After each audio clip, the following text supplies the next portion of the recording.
Good evening. My name is Phil Simmons, and here on CNBC, tonight we have a very special report coming to you from New Haven, Connecticut. They call themselves ParanCinco, and this unique team has an incredible and effective approach to problem solving that is turning heads around the world. How are they doing it? Well, their stories have been featured in the New York Times, the Harvard Business Review, and dozens of other media outlets. Tonight, we're going to pull back the curtain and reveal just what makes this team so incredibly successful. Hi, I'm Amar from Atlanta via Boston. I'm a hard worker who brings levity to the team. Hey there, I'm Felipe. I'm from Rio de Janeiro, Brazil, and I bring a sense of positive team spirit and strategic thinking.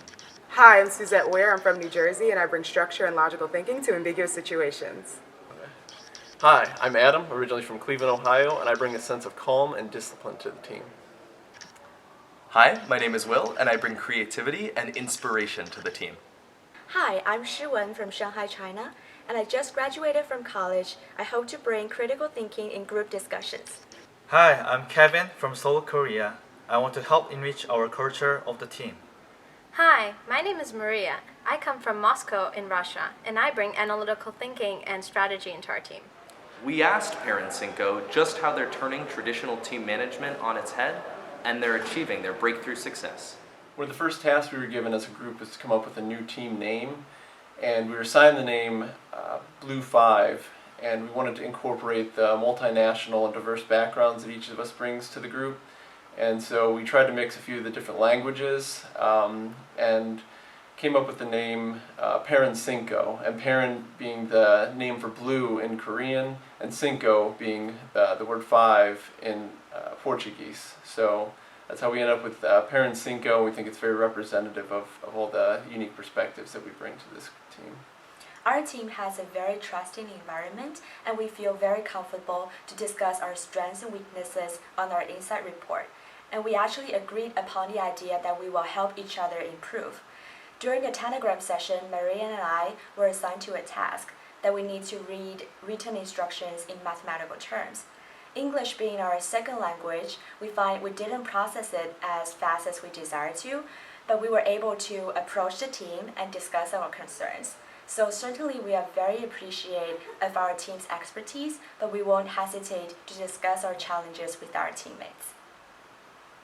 As an individual, I'm always looking for how I can reduce a timing of a project so I can get it done as quickly as possible. In a group setting, I oftentimes push that we can cut corners when necessary to try to figure out how to maximize our ability to get things done as quickly as possible. Earlier this week, in a group setting, I suggested to everyone that we do this, and Suzette pushed back and said that actually cutting corners might not be the best way for everyone to learn, and she pushed the team to think that we needed to actually challenge ourselves so that we could really get the most out of the exercise. I identified that as something that we needed to embrace as a team, to strive for excellence, and I think that's now actually one of the best qualities and assets that we have working together. Our team embraces diversity that includes introverts and extroverts.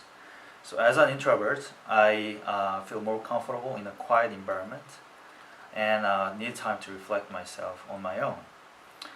When we were setting the norms of our team, my colleague Suzette brought me up to speak in front of our team members, while I was hesitating to speak up because I was not sure to deliver my message.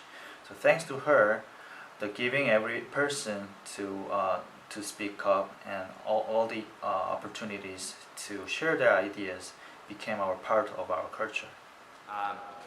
It's clear there are many reasons why this team is very successful, but I wanted to interview a counterpart to understand just what makes them so unique. Tell us what your thoughts are about Team ParanCinco. So I had the opportunity to see Team ParanCinco in action, and it was fascinating to see their team dynamics. They were all very inclusive, so everyone was saying what they were thinking, and everyone was hearing at other people's comments and ideas. From the start, they started brainstorming on strategies, on different roles and different expertise they had in the team. And once they started working, they had this calm atmosphere where everyone felt comfortable just saying what they were thinking, and there was this sense of trust. They knew they were going to get the task done, and they were having fun, and they were really successful in doing the task.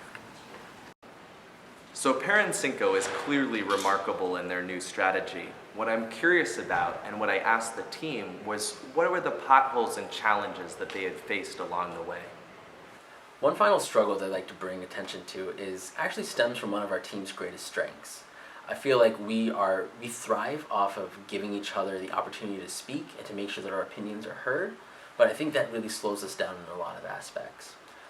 Specifically, in the tanagram exercise, we as managers took the role very seriously in terms of making sure that we had planned out how the team was going to succeed in this project.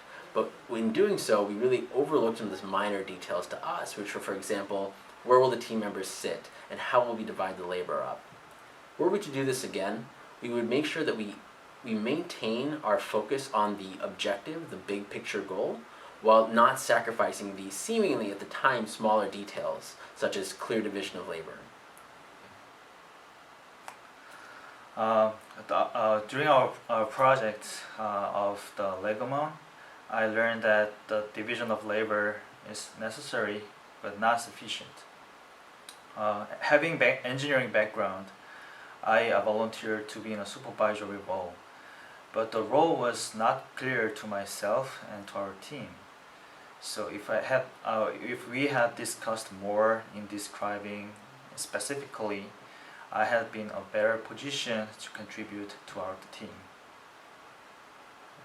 So, during the hurricane exercise, we were trying to figure out the best strategy to survive and to rank the items we had appropriately. I made a point about the booting shoes being very important, but the team was leaning more towards a different strategy, so they dismissed my idea at first. I didn't insist on it, and that discussion never came back. That led us to rank the shoes really low in the end, which turned it out to be really bad for us, because the shoes was... then again. You know what though? I'll just say, I was impressed that the team was very self-aware, and so I asked them, what are 2 things they're going to be focusing on going into the future that can help them improve? One of the unique things about our team is that we have 6 of the 8 personality types represented within our team from the insights exercise that we went through earlier this week. We have some people that are more forthcoming with expressing their ideas, while there are others who need more time to reflect before they're comfortable expressing their viewpoints.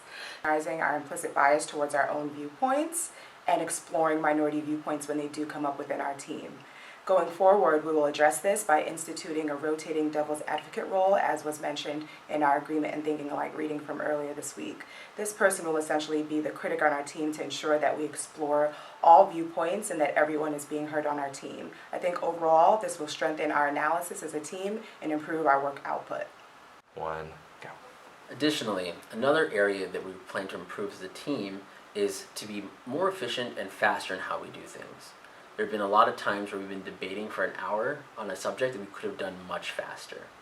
So how we plan to do this is 3 ways. 1, we want to define clearer roles for each other.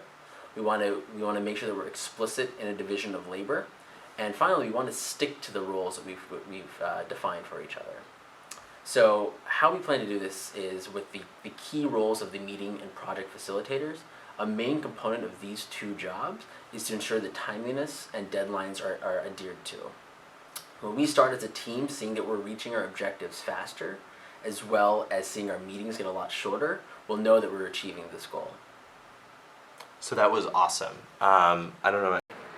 It's clear that this team is going to continue to focus on their 2 improvements, but when I asked what the audience here tonight can learn from their success, their number 1 piece of advice was embracing the positive feedback loop. The mantra of do, reflect, and apply is what they have in each of their processes, and it's clear it's made them better, and it can make you better as well. So that wraps up our work here tonight. We hope you enjoyed this story. Please stay tuned for next week when we feature a conversation about how Yale SOM is changing the world.